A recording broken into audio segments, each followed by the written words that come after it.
The plane had just reached cruising altitude when Roger Kemp leaned back in his seat and groaned. "Of course," he muttered, just loud enough for the row to hear. "Always get seated next to one of these show ponies." To his left, the man in the crisp army dress uniform didn't flinch. He sat upright, eyes forward, the kind of stillness that came from training. Across his lap rested a tightly folded American flag wrapped in clear plastic. He held it like something fragile, like it might unravel if anyone breathed too hard. Roger snorted. "Bet he bought that thing off eBay." The woman across the aisle glanced over, frowning, but said nothing. The soldier remained silent, his face unreadable. His name tag read COLE, but his eyes were elsewhere, somewhere far beyond the cabin walls. Roger sipped his scotch. "They'll hand out uniforms to anyone these days. Back in my time, men earned it." Still no response. Devon Cole kept his grip on the flag, thumb brushing the edge of the triangle with slow, steady motion, almost like a prayer. The silence between them grew heavier than the hum of the engine. Roger shifted uncomfortably, irritated by the lack of reaction. "You got nothing to say? What, cat got your tongue? Or are you just used to taking orders?" Devon blinked slowly. Then, without turning, he spoke. "I'm used to silence." The words weren't aggressive. They were hollow, worn, as if carved from the weight of something that refused to be spoken. Roger scoffed again, but said nothing more. The flight attendant passed by with drinks. Devon declined. Roger asked for another scotch. It wasn't until the plane began its descent into Washington, D.C., that a small girl across the aisle pointed to Devon and whispered to her mother, "Is he a hero?" Her mother smiled gently. "Yes, sweetheart, he is." Roger rolled his eyes and muttered under his breath, "People'll believe anything." Devon didn't react.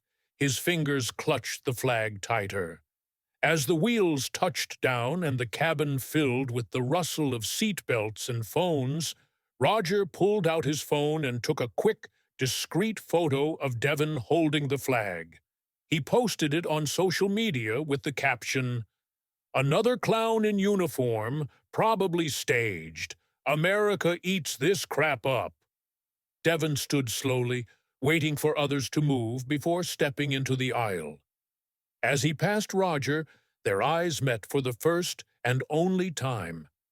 Devon said nothing, but in his silence there was something sharp, something old, something that clung to the air long after he was gone. By the time Roger reached baggage claim, the photo had started gaining likes. A few comments, some laughter. He smirked.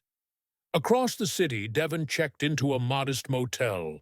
No media, no entourage, just the folded flag, the same bag he'd carried across continents, and a box he never let out of sight. Tomorrow, everything would change. But tonight, the man in seat 14C sat alone in his room, the flag resting on the bed beside him, silent, folded, and full of names no one dared to say aloud. The motel room smelled of bleach and stale air. A single ceiling fan clicked with each slow revolution, stirring the silence. Devon Cole dropped his duffel onto the floor with a soft thud, then carefully placed the flag on the bed. The box came next, worn, duct-taped at the corners and heavier than it looked. He sat on the edge of the bed, still in uniform, boots laced too tight. His eyes didn't move, but his mind was already far away. Afghanistan.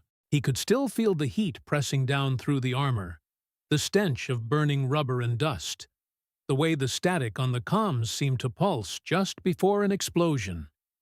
The door shut with a tired groan behind him. Alone now, he unlatched the top of the box but didn't open it. Not yet. Instead, He pulled out a prescription bottle from his jacket pocket. White label, half empty. He held it between his fingers, shook it once, then set it back on the nightstand. On the small TV bolted to the wall, cable news played on mute. Talking heads arguing in bright suits. A banner at the bottom read, "Vets return home, fight for services." The irony wasn't lost on him. Devon reached for his phone, but there were no messages, no missed calls. No one was waiting. Not anymore. A sudden flash of memory hit him. Andre's voice shouting over gunfire, the blood on the back of the Humvee, the silence that followed. He'd heard that silence in his head every day since. Outside the motel room, headlights flickered across the blinds as another guest parked. Somewhere in the next room, a woman coughed. Devon blinked, breath caught in his chest. He turned back to the box. Slowly, reverently, he opened the lid. Inside were 3 items: a pair of dog tags wrapped in paracord, a wedding ring still smudged with dirt, and a sealed envelope addressed in shaky handwriting. 2D, if you're reading this. He didn't open the letter. Not yet. Across the city, in a modern condo surrounded by floor-to-ceiling windows, Roger Kemp poured another drink. His phone buzzed again, notifications from the post he'd uploaded before landing. LMAO, the audacity. A folded flag? Give me a break. Stolen valor's a crime, buddy. Roger smirked, replying with a laughing emoji. He felt vindicated, self-righteous. These were his people. The ones who knew better. The ones who said the quiet part out loud. But a comment slipped through the noise. That's Sergeant Devon Cole. You might want to delete this. Roger paused. For the first time, his smirk faltered. Back at the motel, Devon lay on the bed, staring at the ceiling fan. The flag was beside him. The box remained open. The weight of everything inside it pressed into the stale air around him. Outside, the wind picked up.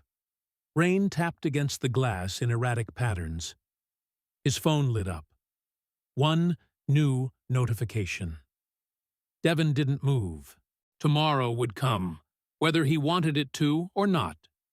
But tonight, he lay still, listening to the hum of electricity and the distant sound of sirens. The morning sun cut through the motel blinds in jagged slices. Devon sat upright, still dressed from the night before, the flag folded neatly on the nightstand beside the box. His phone buzzed again. He didn't check it. Not yet. Across town, in a sleek high-rise newsroom where coffee replaced sleep and deadlines were currency, Maya Thompson sat cross-legged at her desk, scrolling through social media. She was 23, sharp-eyed, and running on 3 hours of rest. An intern, technically, though most of the editorial team leaned on her for real-time news curation. That's when she saw the photo. A grainy, side-angle shot of a black soldier holding a folded flag, posted by someone named Roger Kemp. The caption read, "Another uniform faker. Look at this clown holding a dollar store flag. America, man." Maya's stomach turned. She tapped to zoom. Her heart stopped. It was him. Sergeant Devon Cole. She hadn't seen him in person since her brother's funeral 2 years ago. Devon had stood at the front of the church, stoic in uniform, the only one who didn't cry. Her brother, Marcus, had served under him, and died under him. She remembered how Devon wouldn't leave the gravesite until the last shovel of dirt was laid. Her fingers hovered over the keyboard, trembling. She clicked share and added her own caption. That clown held my brother's body in his arms. That folded flag? It was all that came back. That man lost more than most of us ever will. Within minutes, her post began to climb. By 9:17 a.m., local news outlets had picked it up. By 10:42, a veterans group reposted it with a thread about Sargent. Devon Cole's service record, including commendations and a battlefield rescue that had saved 6 others during an ambush in Kandahar. By noon, the photo was viral. The original caption was now blurred or cropped in most retweets, but the name Roger Kemp was being copied and pasted with digital torches in hand. At home, Roger sat at his kitchen counter, robe open, coffee untouched. His phone had been buzzing nonstop for hours. He finally opened his email. Subject: Urgent. Corporate review requested. The law firm he worked for had been tagged in the comments. Imagine hiring someone who mocks veterans online. Classy. Another email. Subject: Statement needed. Press inquiries flooding. Roger stood, heart pounding. He walked to the living room, turned on the TV. Every network had it. Viral outrage. Decorated black soldier mocked online. From ridicule to reverence, the internet defends Sergeant Devon Cole. Truth behind the flag. The story behind the viral photo. His face wasn't shown, but his words were. His name, now trending in bold hashtags, filled the screen. Back at the motel, Devon finally unlocked his phone. Messages. Dozens of them. Sansiti, W National. We'd like to speak with you, sir. CBS Evening News. Are you available for an interview this week? Unknown number. I saw you. You don't know me, but I knew Andre. Thank you for trying to save him. He closed his eyes. That name again. Andre. His hand moved slowly over the box. The dog tags inside clinked softly. There was a knock at the motel room door. Devon froze. Another knock. Firmer this time. He stood, walked slowly, checked the peephole. A young woman, maybe mid-20s, stood nervously, phone in one hand, a press badge around her neck. Maya. He didn't know her yet. But when he opened the door and saw her face, her eyes, just like Marcus's, he understood. I'm sorry to show up like this, she said softly, but I think we have something to talk about. He nodded once and stepped aside. Devon didn't say much when Maya entered the room. He gestured to the lone chair near the window while he sat back on the edge of the bed, palms resting on his knees like a soldier awaiting orders. Maya glanced around. Plain room, one bed, military duffel in the corner, flag folded with precision. Then she saw the box. Weathered, taped, and sitting like a wound no one dared touch. I almost didn't come, she said finally. I wasn't sure what I'd say to you. You look like him, Devon replied, voice gravel-thick. Maya blinked, surprised. I've heard that before. Silence fell between them. Rain tapped faintly against the window pane. Then, almost without warning, Devon opened the box. Inside, dog tags dulled by time, a wedding band with a small chip on its edge, and a sealed envelope. On the front, to D, if you're reading this. Maya inhaled sharply. Devon picked up the tags and let them slide between his fingers. I've carried this longer than I should have, he murmured. I didn't know how to let go. I still don't. He looked away, and the motel room dissolved into sand and smoke. Kandahar, 6 months earlier. The convoy moved slow, too slow. Heat waves danced above the horizon. Devon was in the lead vehicle, eyes locked on the hills, ears tuned to static. Then it happened, an eruption of noise and flame. The truck behind them flipped. Gunfire cracked from the ridges. Chaos. He remembered yelling, grabbing his rifle, running toward the fire. Andre was down. So was Reyes, both bleeding, motionless. He had to choose. Devon, go! Someone had screamed through the comms, but his feet were planted, his heart splintered. He chose Andre, hoisted him over his shoulders, carried him 2 miles under fire, lungs burning. Every step carved guilt into his bones. Back in the motel, Devon stared at the letter. I never opened it. he said quietly. Didn't think I had the right. Maya reached across the table, hesitating. May I? He handed it to her. She broke the seal gently and unfolded the paper.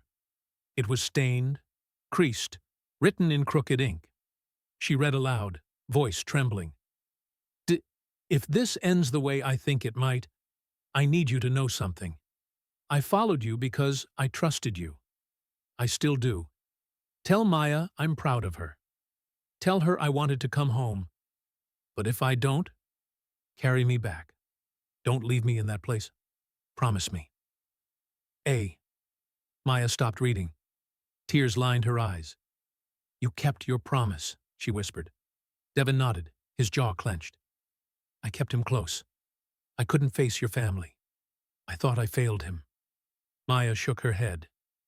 You didn't. You gave us something most families never get. Truth. You didn't leave him behind.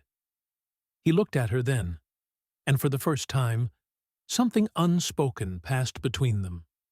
Grief meeting recognition. Pain folding into grace. Outside, the rain had stopped. The room was still, and for the first time in months, Devon breathed without guilt. The clip was everywhere now. Cable news, YouTube, Reddit threads with 10,000 upvotes, TikToks with slow zooms and somber music. Even morning talk shows were debating it. Was this just another viral outrage or something deeper? And always, always the same image. Roger Kemp's sneering face beside Devon's silence. The caption burned into every post like a scar. He mocked a soldier. The country saw the truth. But the internet didn't stop at the photo.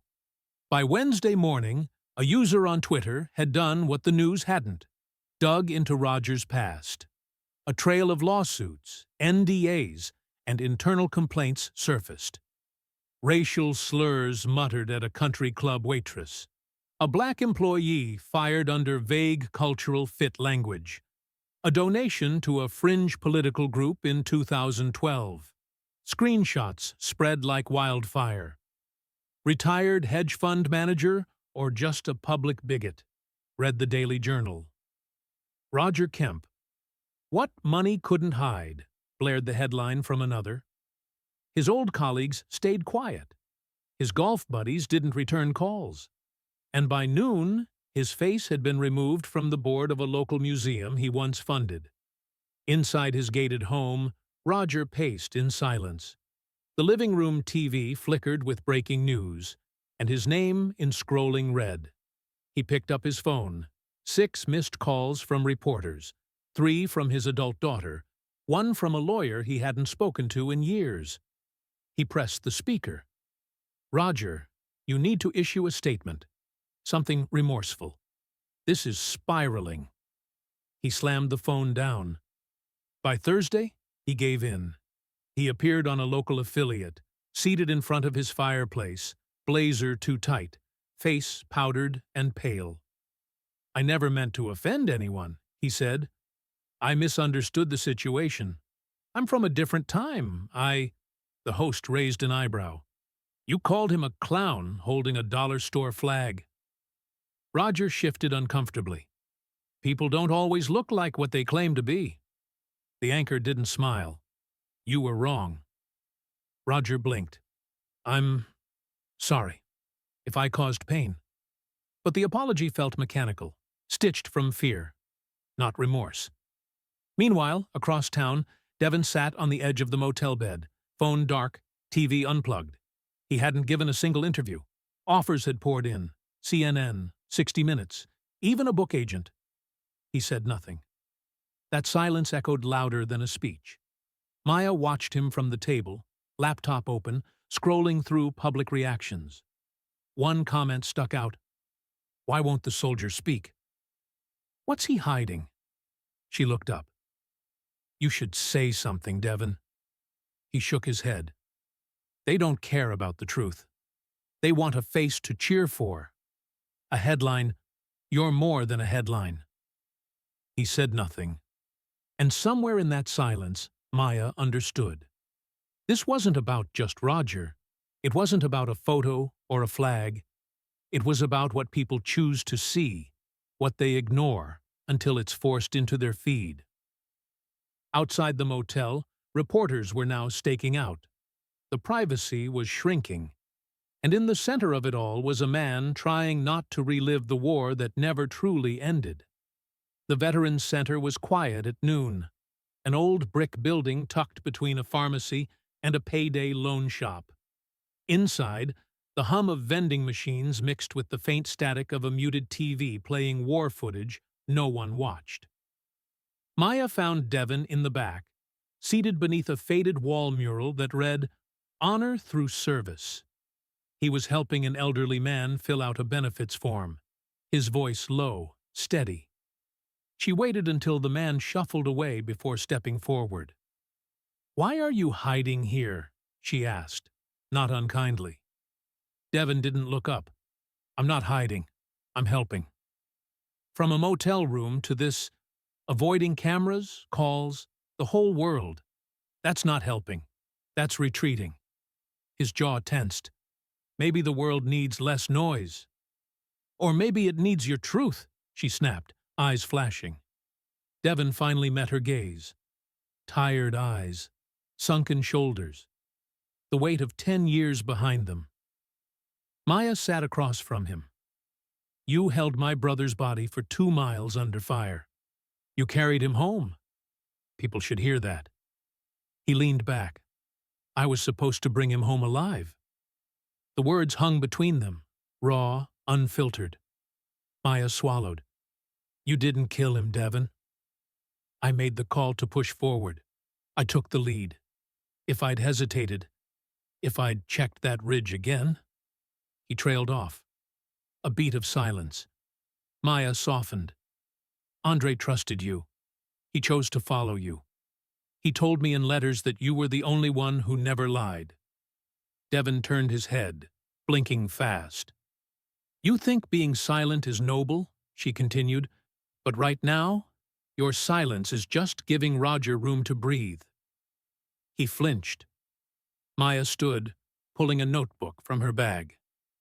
"I'm writing the story, with or without your help. The real story, not the viral spin." Devon stared at her.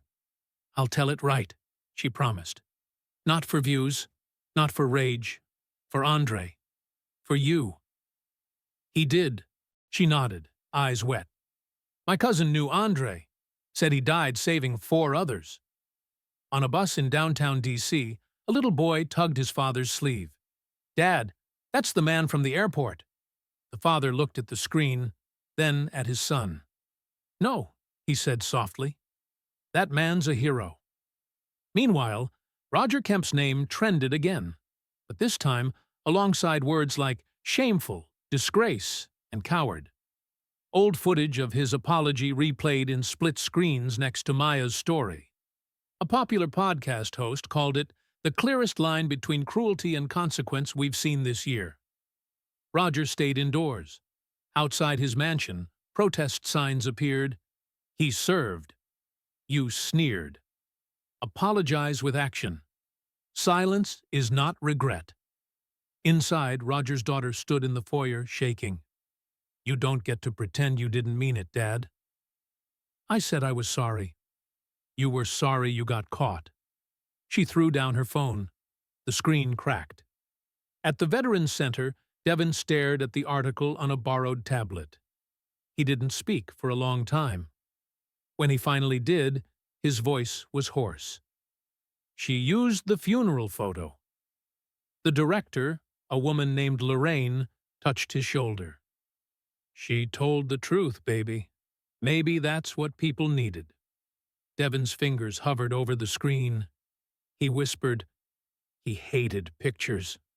Said he wanted to be remembered laughing, not lying still. Lorraine knelt beside him. "Then remind them of that. Give them the rest of him." In a newsroom 2 states away, Maya refreshed her inbox. Hundreds of messages. Veterans, wives, children, people who had never spoken about war before. One subject line stood out: "He saved my husband." She opened it. Andre Thompson pulled my husband from a burning Humvee in 2017. He said it was because his friend, Cole, once did the same for him. Just thought you should know. His legacy's still working. Maya sat back, eyes blurring. Then the phone rang. "Ms. Thompson?" a reporter asked. "We'd like to talk to you. And Devon. The country wants to hear from him." The cameras were waiting before Roger even stepped outside. A cluster of reporters, microphones thrust forward, flashes punctuating the gray afternoon like gunshots. Roger Kemp adjusted his tie, face pale and drawn. He cleared his throat, trying to steady the tremor in his hands. "I want to say," he began, voice cracking under the weight of the moment. But the words stuck. Behind him, enormous digital screens flickered to life in Times Square, playing Maya's article on a loop. Devon Cole's image at Andre's funeral, the folded flag, the headline screaming, "The man he mocked was the only one who came home." The crowd hushed, eyes locked on the screen. Roger's gaze dropped. "I was wrong," he said finally, voice barely above a whisper. "I made a terrible mistake." Reporters shouted questions. Why the hate? What about your past comments? Will you apologize to Sergeant Cole? But the apology came out fragmented, haunted. He pressed a hand to his forehead. Then, unexpectedly, his composure shattered. Tears spilled down his cheeks, unbidden, raw. "I lost my son," Roger confessed, voice breaking. "And I told him joining the military was foolish, a waste." His breath hitched. "I called him a fool's servant. I didn't want him to suffer the way I did." One reporter stepped closer.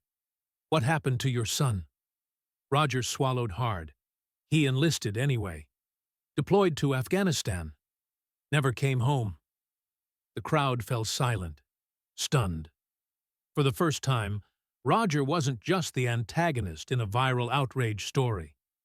He was a grieving father drowning in regret. Flashbacks flooded his mind. His son's earnest eyes as he packed his bags, the pride mixed with fear. The last phone call filled with promises and bravado. He remembered the argument. "You don't understand what it means," his son had said. "I have to do this." "And I told him," Roger whispered, "that serving was pointless, that the country doesn't care about boys like him." Now, standing amid the storm of condemnation, Roger was forced to confront the truth he'd long buried. Back at the Veterans Center, news of Roger's breakdown spread quickly. Devon sat silently in the corner, watching the coverage on a small TV. Maya was by his side, notebook in hand. "He's broken," she said softly. Devon nodded, eyes fixed on Roger's face. So much pain, but too late. "Does it change anything?" Devon asked. Maya hesitated. "It might help people understand the roots of hate, but it won't erase what he said, what he did." Devon's hands clenched. "I'm not ready to forgive," he admitted. Maya gave him a look of fierce respect. "You don't have to." Meanwhile, Roger's daughter sat alone in their mansion, watching her father's confession. She wiped tears from her eyes. "He's lost," she whispered, "but maybe this is the only way he can start to find himself again." Her phone buzzed with a new message, a news alert about Devon's upcoming interview. Outside the Veterans Center, the world waited. Some with sympathy for Roger's fall, others demanding justice and accountability. The narrative was shifting, but the question remained: could words ever repair the fractures left behind? The small community center was quiet, but packed. Veterans, families, neighbors, local reporters. A somber crowd gathered to remember those lost and to honor the sacrifices often unseen. Devon sat near the front, his hands gripping a worn envelope. His fingers trembled slightly as he traced the creases where the paper had been folded and refolded over months, maybe years. Maya stood nearby, her eyes steady, offering silent support. The event began with moments of silence, punctuated by a bugle playing taps. The room was thick with emotion, but Devon felt hollow, almost numb. Then the microphone was passed to him. All eyes fixed on the soldier who had become a symbol, unwilling at first, but now resolute. He cleared his throat, voice rough. "I'm going to read something," he said. "It's a letter from my friend, Andre Thompson." He unfolded the paper carefully, as if afraid to disturb the weight it carried. "Devon, if you're reading this, it means I'm no longer there beside you. I want you to know I trusted you with more than my life. You were the brother I chose when blood wasn't enough. I know things have been hard. The mission, the losses, the silence afterward. But you have to carry this forward, not just for me, but for all of us who believed in the cause. Hope isn't just a word. It's what we fight for. You're the one I trust to keep that alive. Stay strong, brother, until we meet again." Devon's voice faltered briefly, then steadied. The room remained silent. Not a sniffle, not a cough, just the sound of breathing, heavy and reverent. Then, unexpectedly, Devon's eyes welled with tears, not of shame or regret, but a release so profound it shook his entire frame. He blinked hard and wiped his face, his uniform suddenly soaked by the weight of those words. In the back, an older veteran nodded solemnly, tears tracing paths down his weathered cheeks. A woman clutched her husband's hand tighter. Maya watched Devon with fierce pride, understanding that this moment was not only a healing but a reclaiming. The man who had once stayed silent, swallowed guilt, and carried unbearable burdens was now breaking free. When Devon finished, he lowered the letter. The applause was quiet but sincere.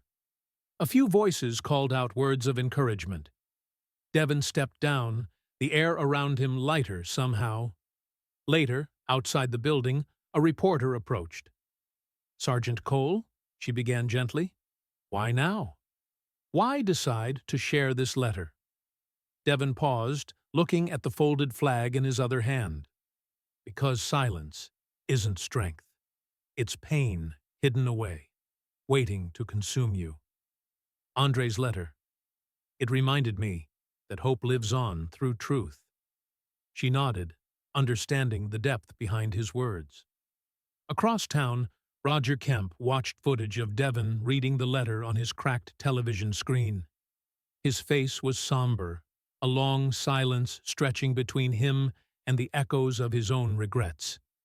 He whispered, "Maybe he really was the hero all along. The uniform Devon wore was more than fabric stitched together. It carried weight no one outside the military could fully grasp. It was a silent witness to sacrifice, to brotherhood, to battles fought not only on distant soil, but inside the mind and soul."